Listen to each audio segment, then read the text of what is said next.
कह रहे हैं अब की बार 400 पार तो संविधान बदला जाएगा। अब की बार 40 भी पार करनी भारी पड़ जाएगी उनको, 400 तो बहुत दूर की बात है, बहुत दूर की बात है। और संविधान वो तो क्या उनके जैसे कहीं आ जाए, संविधान में संशोधन नहीं होगा। संविधान जैसा बना है, बाबा साहब अम्बेडकर जी ने जैसा बनाया है, SC OBC ST सभी को सम्मान दिया है, सभी बहनों को सम्मान दिया है। संविधान हमारा जैसा है वैसा रहेगा। अगर संविधान को तोड़ने की बात करेंगे तो एक दिन मोदी जी खुद यहाँ से चले जाएंगे। मैं कहता हूँ बहुत शर्म की बात है, या तो हमारे प्रधानमंत्री जी ने इतिहास पढ़ा नहीं है। आज भी आप जाके इंडिया गेट पे हमारे शहीदों के नाम गिन लो, उसके अंदर से 50% से ज्यादा मुस्लिम भाई मिलेंगे, मुस्लिम भाई मिलेंगे। इस देश को आजाद करने में जितना मेरे हिंदू भाइयों का खून और बलिदान है, उतना ही मेरा मुस्लिम भाइयों का बलिदान है। ये इस देश को तोड़ने की बात ना करे, जो इस देश को तोड़ने की बात करेगा एक दिन वो खुद टूट जाएगा। और जो मुस्लिम महिलाओं के लिए उन्होंने कहा है उस पर आप क्या कहेंगे? मैं मुस्लिम महिला की बात नहीं कर रही, क्योंकि मेरे लिए हिंदू मुस्लिम की बात नहीं है। उन्होंने मुस्लिमों को ही कहा, मुस्लिम महिलाओं को ही कहा है कि बच्चे पैदा करने की मशीन तो क्या हिंदू महिलाओं के बच्चे नहीं है? मैं कह रहा हूँ जिसके बच्चे नहीं है वो बच्चों का प्यार क्या जानेगा? जिसके अपने बच्चे नहीं है वो कैसे बच्चों का प्यार जानेगा? ये तो भगवान की एक इतनी बड़ा धर्म वो है नियामत कि जिसके बच्चे नहीं होते ना उनसे जाके पूछो। मोदी का तो ना बच्चे है, ना बीबी है, ना कोई है। ये तो हमारे बच्चे, मैं भी एक माँ हूँ, मेरे भी 2 बच्चे हैं, मुस्लिम बहनों के भी बच्चे हैं। इस पे तो उनको टिप्पणी करनी नहीं चाहिए। ये तो जैसे हिंदू का बच्चा वैसे मुस्लिम का बच्चा, ये तो हमारे पूरे देश के बच्चे, हमारे देश की धरोहर है।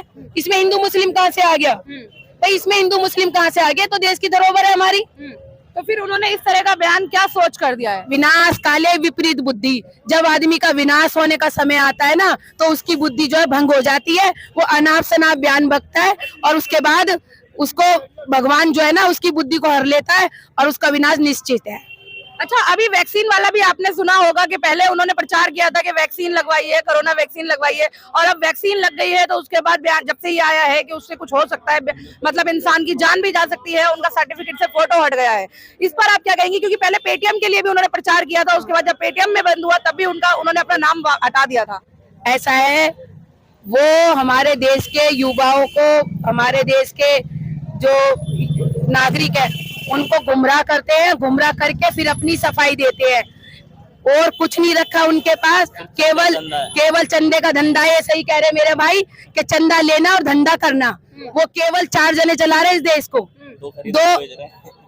दो बिजनेसमैन और 2 गुजराती। बिजनेसमैन का आप नाम ले रहे हैं, उन्होंने तो ये कहा कि टेम्पो भर के पैसा कांग्रेस के पास आता है। तो उनको तो पता है, तो प्रधानमंत्री उनको पकड़ना चाहिए था, तभी छापा मारना चाहिए था भाई, उनको छापा मारना चाहिए था ना, तभी वो प्रधानमंत्री है इस देश के, उनको भाई उनको तो पकड़ना चाहिए था ना भाई। एक देश का प्रधानमंत्री को ये मालूम है कि भाई ट्रक भर के पैसा जा रहा है, तभी उनको पुलिस को पकड़ना। सारी एजेंसियां तो उनके हाथ में, क्यों नहीं पकड़ा उन्होंने? तो ईडी के द्वारा जेल भिजवा तो दिया केजरीवाल जी को, और क्या चाहती है आप? ऐसा है, जो हमारी संस्था है उनका दुरुपयोग कोई कर रहा है तो वो मोदी जी कर रहे हैं, लेकिन सुप्रीम कोर्ट ने मोदी जी की ईडी का जवाब बड़े जोर से दिया है। केजरीवाल जी बाहर आए। तो उत्तर पूर्वी दिल्ली में हम इस समय खड़े हुए हैं, कन्हैया वर्सेस मनोज तिवारी यहाँ पे चल रहा है। तो 2 बार सांसद रह चुके हैं मनोज तिवारी, कन्हैया जी बिल्कुल फ्रेशर है। क्या लग रहा है उनके सामने कन्हैया जी टिक पाएंगे? ये इंडिया गठबंधन है और इंडिया गठबंधन जीतने जा रहा है, भारी बहुमत से जीतने जा रहा है। मनोज तिवारी ने 10 साल के अंदर मुझे कोई एक भी काम उसका गिना दे जमुना पार में तो मैं उसको मान जाऊंगी। 10 साल में एक काम नहीं किया। एक MP का काम होता है उसका संसद का काम, अच्छी योजनाएं अपने क्षेत्र के अंदर लेके आए। सिग्नेचर ब्रिज का उद्घाटन किया था मनोज तिवारी ने, भूल गई क्या आप? सिग्नेचर ब्रिज बनाया किसने था? मनोज तिवारी कहते हैं बनाया किसने था, मैं आपसे पूछ रही हूँ, ये बनाया किसने था? मनोज तिवारी कहते थे, मनोज तिवारी कह देगा ये सुंदर नगरी उसने बसाई है तो मान लोगे? ये ऐसा कुछ नहीं है, उनके पास कुछ नहीं है, केवल जुमलेबाजी है मनोज तिवारी के पास। वो जाए, वो पहले जो गायकी करता था अपनी गायकी करे, जो नाच गिरा उसको आता था ना नचैया, वो करे, वो उसी के लायक है, वो उसी के लायक है और किसी लायक नहीं है बस। तो कन्हैया कुमार जो है जीतेंगे मनोज तिवारी के सामने? कन्हैया कुमार जो है 100% जीत रहे हैं। इंडिया गठबंधन पूरी भारत के अंदर जीत रहा है।